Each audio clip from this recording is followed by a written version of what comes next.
मातंग समाज की जानिब से शरह आबादी के मुताबिक तहफ़्फ़ुज़ात फराहम करने की मांग जोर पकड़ रही है।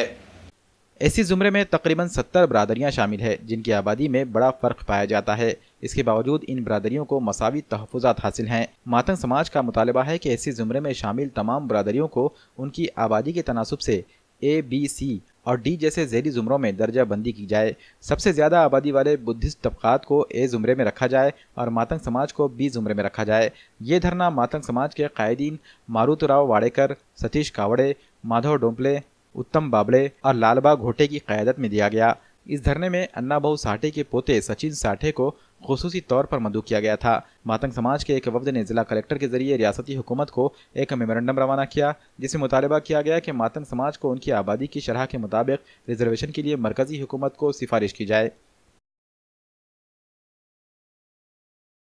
मातंग समाजाच्या आरक्षणाच्या अनुषंगाने ऑल इंडिया लेवलवर MRPSचे नेते माननीय मंदाकृष्ण अण्णा मादिगा यांच्या नेतृत्वाखाली आंध्र, कर्नाटक, तमिळनाडू आणि तेलंगणा या राज्यामध्ये आज बंदचं आवाहन करण्यात आलेलं आहे आणि कडकडीत असा बंद तिकडे चालू आहे। त्या मंदाकृष्ण अण्णा मादिगाच्या मागणीच्या अनुषंगाने त्यांना पाठिंबा दर्शवण्यासाठी आणि महाराष्ट्र शासनाला जाणीव करून देण्यासाठी आम्ही नांदेड येथे प्रचंड संख्येने धरणे आंदोलन करत आहोत।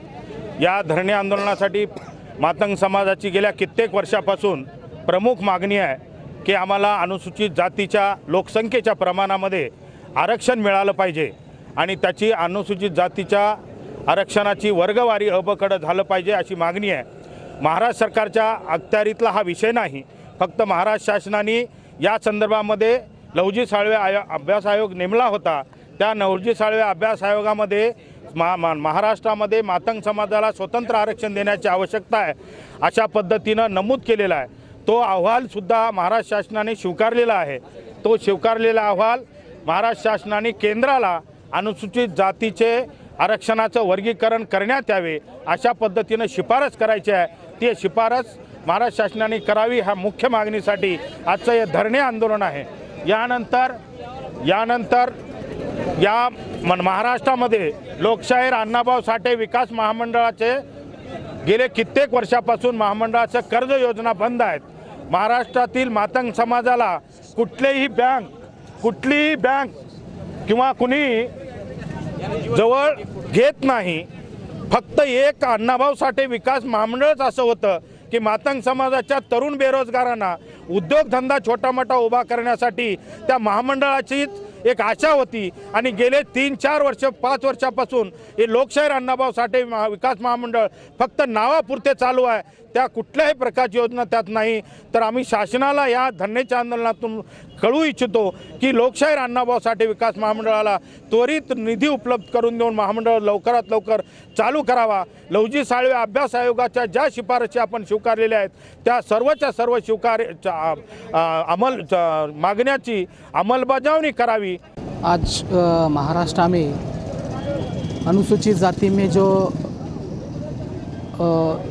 गवर्नमेंट से जो 13.5% जो आरक्षण इम्प्लीमेंट हुआ है उसका यहाँ पे महाराष्ट्र में और भारत देश में सभी पे सही तरह से जो सबको आरक्षण का लाभ मिलना चाहिए था वो नहीं मिला है।